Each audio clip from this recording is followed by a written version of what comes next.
Hola amigos, ¿qué tal? ¿Cómo les va? Muy buenas noches, bienvenidos. Estamos otra vez compartiendo un nuevo capítulo de Sanamente junto al licenciado Homero Arnold. Vamos a recordarle, él es psicólogo y psicoanalista. ¿Cómo estás, Homero? ¿Todo bien? Muy bien, Gisela. ¿Todo en orden? Muy bien. Me alegro. Hoy un tema muy interesante que es la sobreinformación y la ansiedad, un tema muy actual que de alguna manera nos afecta a todos. Pero en principio, Homero, queremos saber de qué se trata este síndrome. Bueno, primero quisiera hacer algunas aclaraciones. Vamos a dar una pequeña vuelta para ir a esto que vos me preguntás, que es algo muy actual y realmente tiene sus efectos. Para definir un síndrome tendríamos que definir un conjunto de síntomas que se dirijan a la definición de una enfermedad. Por lo cual, habría que ver si la sobreinformación es uno de los síntomas o es una enfermedad. Claro. ¿Se entiende?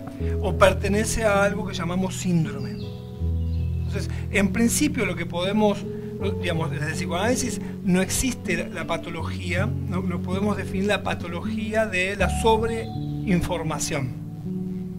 Si no, lo podemos pensar como un síntoma de la época, es un síntoma epocal, concreto. Evidentemente depende de cómo se presente a cada uno.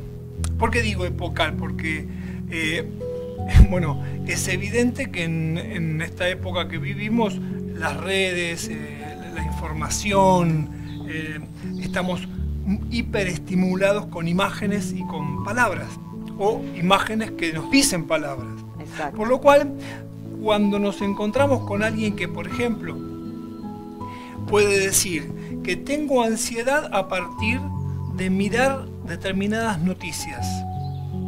Entonces uno podría decir, bueno, ahí tenemos algo, una pista. Es decir, cuando no puedo, por ejemplo, puede ser un texto que uno puede decir en un consultorio, no puedo parar de ver las redes sociales. Ahí como analiza hay que leer esto, ¿no? Por lo cual uno podría decir, bueno, muy bien, el no puedo parar no es las redes sociales, porque podría decir, no puedo parar de ver el noticiero.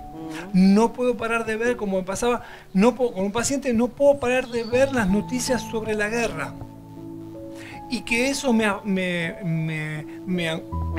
afecta, me angustiaba, me ponía preocupado, o sea, todos lo que son síntomas que podríamos definir como la ansiedad. Pero recuerden, la ansiedad, insisto, la ansiedad en sí mismo no es una enfermedad para el psicoanálisis. No es algo patológico, en realidad es un efecto de algo. Claro. Es decir, porque otro podría decir, la verdad yo no tengo problemas, trabajo en un noticiero, no tengo problemas con la sobreinformación. De hecho, me la paso todo el día con la información. Claro. Es más, la administro, la comparto, etc. Entonces ahí uno diría, bueno, ¿qué pasa con ese? Con ese que no, la sobreinformación no le produce ansiedad, sino que al contrario le produce creatividad y puede hacer algo con ella. Por eso es importante aclarar que no nos afecta a todos este síndrome, ¿no? Tal cual, por lo cual uno podría decir, bueno, para definirlo como síndrome tendríamos que ponerlo en el contexto de una enfermedad. Bien. Puede ser que esté en el marco de una enfermedad y eso le produzca, la sobreinformación le produzca este síntoma, que llamamos ansiedad o que la medicina llama ansiedad. Repito, la ansiedad no es un síntoma, es un efecto de otra cosa. Claro. Podemos tomarlo como síntoma en términos de que puede producir malestar, no puedo parar. La clave está, si yo en el invento de un texto de un paciente, uno puede decir puede decir no puedo parar de ver. Claro. Por lo cual, ¿dónde estaría la cuestión? ¿Dónde estaría el inconveniente ahí en relación hacia dónde, cuál es la pista nuestra? La pista estaría en el ver. Hay algo que el paciente tiene que con el ver. Sí. Es como si dijera, no puedo parar de ver. Entonces uno podría investigar, pero las noticias, ¿qué solo en las noticias? ¿Qué noticias? Es como decía, es la de la guerra de Ucrania, y la guerra de Ucrania, ¿a dónde nos lleva? Eso en particular. Pero claramente... Ir como cerrando cada vez más la cuestión, ¿no? Ir como, digamos, haciendo un camino particular, reduciendo. Exacto. Es como Encuadrando. hacemos una operación de reducción, vamos reduciendo, vamos, digamos... Recortando. Haciendo como recortando la libustrina para Claro. que quede bien, y vamos como achicando cada vez más para ir precisando lo más particular de esa persona que le produce ese efecto. Ya eso es parte del tratamiento. Es decir, tratar a alguien implica justamente ir hacia lo particular, ni hablar a lo singular, que sería otra etapa, otro momento de un camino de un análisis, frente a un síntoma de este estilo, que claramente es un síntoma de época.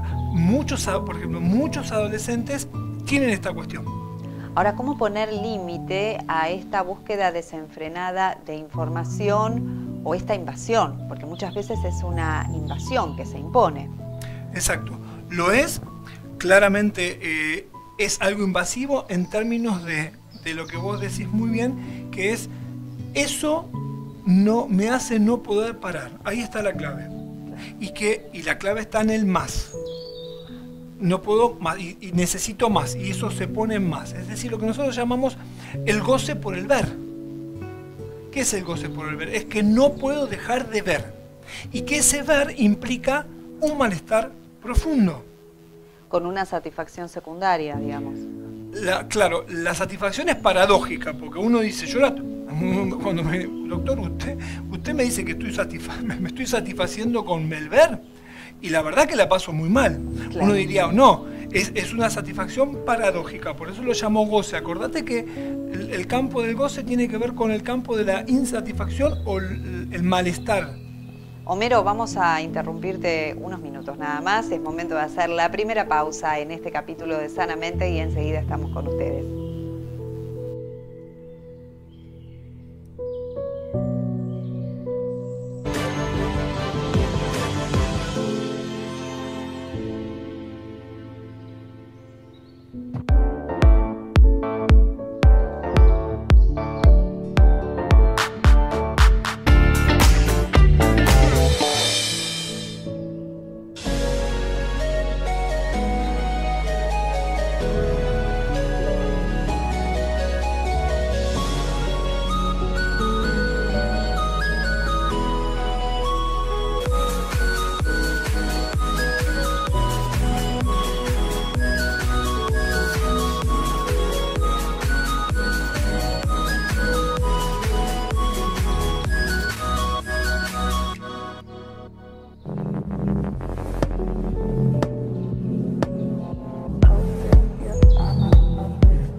Licenciado Homero Arnold, psicólogo y psicoanalista. Contactate por WhatsApp al 11 61 97 56 26 o a través de las redes Facebook e Instagram o del sitio web.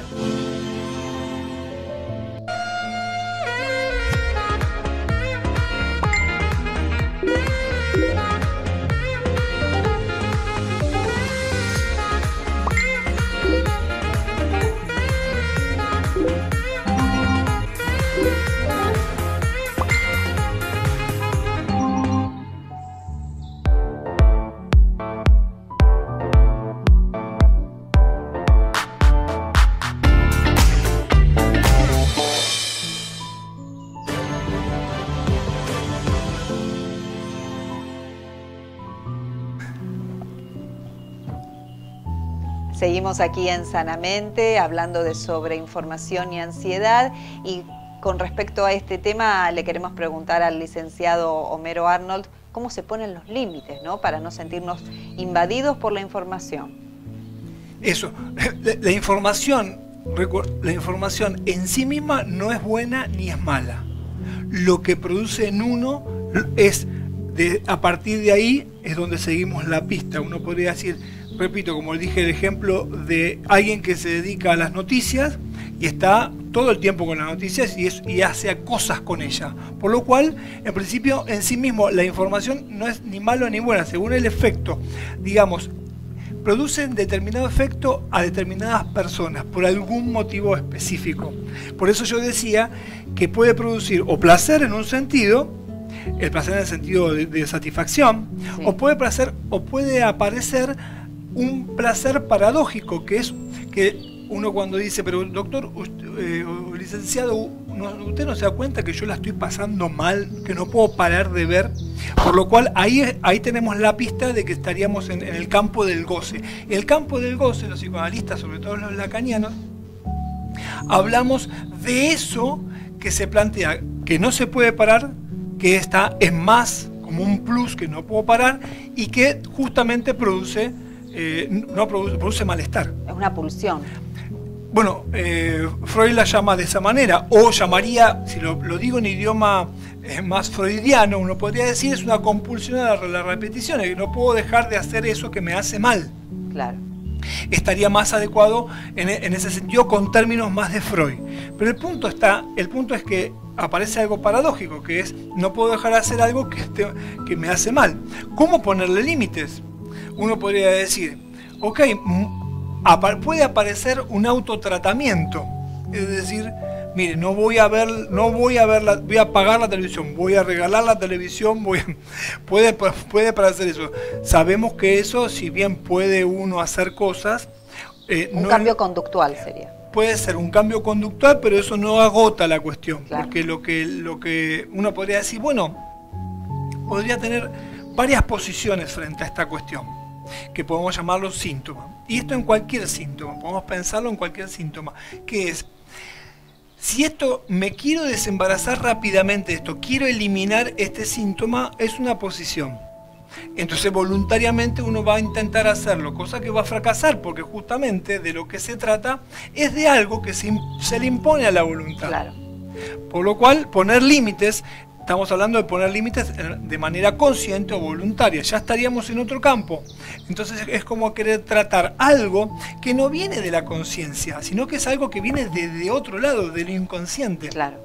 Entonces, por eso insisto, si vos querés tratar algo desde la conciencia con algo que es inconsciente, muchas veces sucede, va a fracasar. ¿Qué relación tiene este síndrome con la depresión? Bien, podría ser que lo tuviera en tanto y en cuanto abonara a los síntomas de una depresión.